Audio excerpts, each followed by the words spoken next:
Welcome to today's market report. The dollar firmed and the global equity markets fell on Friday as rising interest rates unsettled investors amid a growing chorus of central bank officials insisting monetary policy needs to remain tight for some time to lick inflation. US mega-cap growth companies came under pressure, and the shares of ride-hailing firm Lifting tumbled 36% after a downbeat forecast.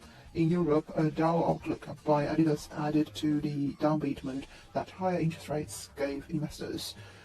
A sell-off in government debt set the days torn. The yield on benchmark 10-year Treasury notes hit a more than 1 month high, and the 10-year German bond posted its biggest weekly rise this year as European Central Bank policymakers warned about inflation. Yields move opposite their price. MSCI's US Central Index of stock market performance in 47 countries shared 0.34%, while the dollar index rose 0.37%. Stocks on Wall Street ended mixed as many investors held out hope for a rate cut later this year, and rising oil prices lifted energy shares. The economy, earnings, and potentially the labour market won't look so good as this year wears on and maybe into next year. That doesn't necessarily translate into market losses.